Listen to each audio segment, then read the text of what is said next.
Comme promis, on va parler de Rebelle le 13 mars, donc prochain au cinéma. Vous faites partie d'un trio de choc composé de Yolande Moreau et de Cécile de France. Rebelle, c'est à la fois une comédie, on le disait tout à l'heure, un polar et même un western par moment, dans une conserverie de poissons à Boulogne-sur-Mer. Ce n'est pas un camoulox.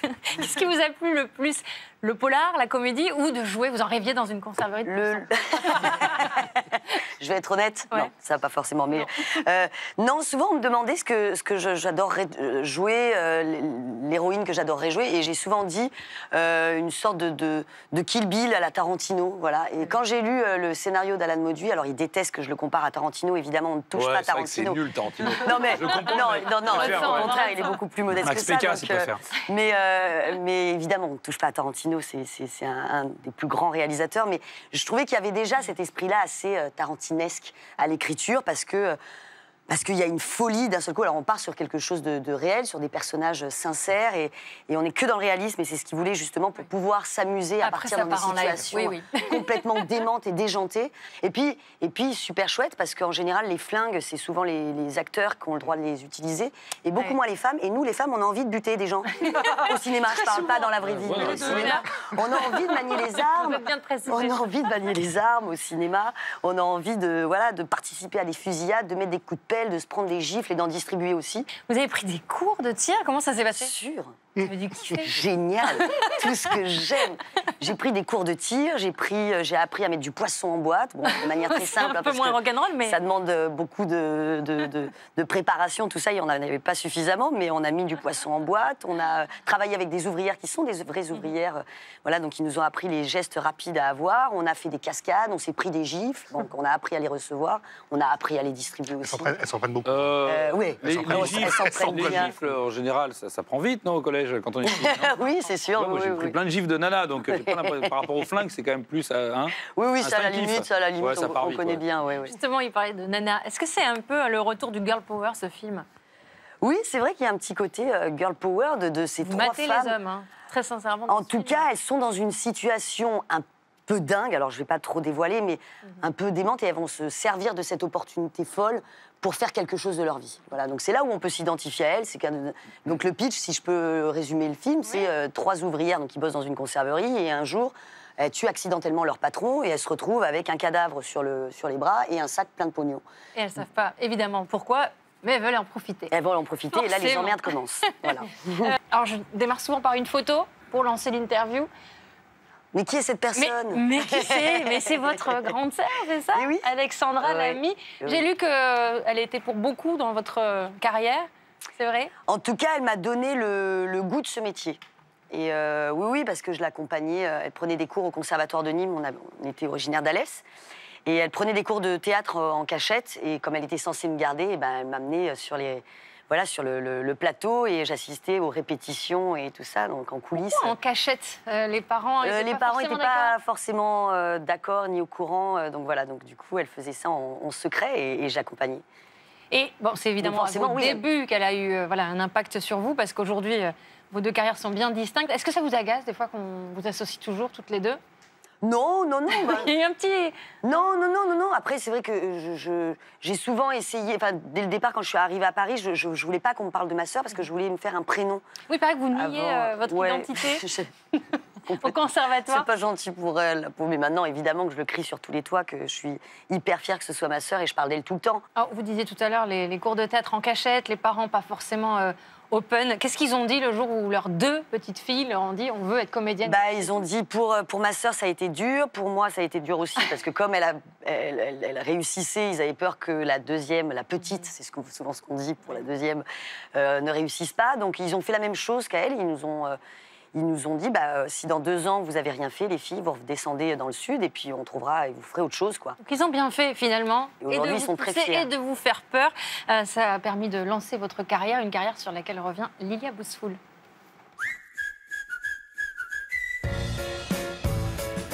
Lorsqu'Audrey Lamy fait la promo d'un film, elle pense à tout. Regardez, on vient toujours avec des ballons, nous. On a au minimum 2 ballons avec nous. Et le défend partout où elle passe. Tu peux être aussi rebelle dans les toilettes des dames.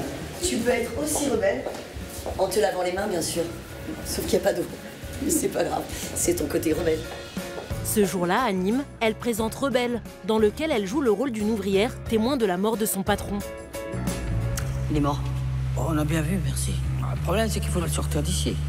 On peut le sortir petit à petit, hein. Portrait d'une femme qui s'est fait sa place. Et la comédienne Audrey Lamy. D'Audrey Lamy, on connaît évidemment son rôle à la télévision. Pendant 10 ans, elle incarne Marion dans Scène de ménage, suivie chaque soir par 4 millions de téléspectateurs en moyenne. Bon, allez, on arrête de glander. Hein. On va pas passer notre dimanche devant la télé, on fait un truc, on se bouge, non? T'as raison. On va ranger l'appart. Lou Denis-Hélion est son compagnon à l'écran. Elle est encore plus folle dans la vie que dans ses rôles. C'est des vannes 24 sur 24. C'est-à-dire quand on était en tournage tous les deux sur Scène de ménage, les gens du tournage étaient fatigués. C'est-à-dire qu'ils avaient l'impression d'être à la garderie. Et donc ils lâchaient 2 mômes dans la cour de récré pendant 8 heures de tournage. Et puis le soir à 19h, ils étaient très crevés. Dès 2010, l'actrice s'impose au cinéma. Dans Tout ce qui brille, elle est la copine de Leila Bekti et Géraldine Nakache, une prof de sport très expressive. Jordan, si tu le fouettes encore une seule fois, c'est moi qui te fouette là. Oui, mais m'a dit ta mère la caissière. Chris, pourquoi tu as dit ta mère la caissière? Mais elle est caissière, sa mère. Elle est caissière, ta mère? Oui. Bah alors?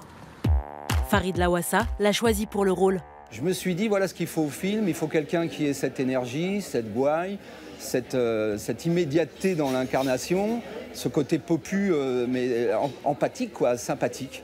Audrey Lamy oscille entre comédie populaire et plus engagée, comme dans Les Invisibles, sorti le mois dernier et déjà vu par plus d'1 million de spectateurs.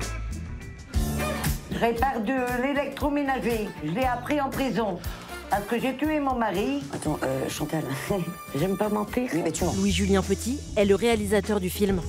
On a travaillé avec des actrices qui ont connu la grande précarité ou la rue, donc pour être en face et en écoute et pour avoir la sincérité, la spontanéité, pour répondre à cette spontanéité-là de ces femmes dont c'était la première expérience, il faut être une disponibilité, il faut pas trop avoir d'ego, il faut avoir une écoute et être instinctif. Et Audrey Elle est instinctive, grave.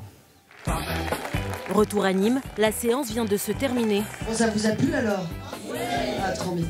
Sinon, vous mentez hyper bien. Dans le public, un homme est particulièrement attentif. Michel Lamy est le père d'Audrey. C'est vrai que le registre du film, je trouve que lui va bien. C'est quelqu'un qui est très vif dans ses expressions, qui est une boule d'énergie, disons. Hein. Et je pense que le personnage lui va très bien. Si vous aviez un mot à lui dire? Bah, continue comme ça, je t'aime. Vous faites ça. Ben, c'est beau, c'est Bah simple, oui. mais c'est beau surtout quand vous nous dites qu'il avait peur au début. Il est fier de vous, il vous suit beaucoup. Ouais, oui, il me suit. On s'appelle tous les jours. Je veux dire, il lit mes scénarios.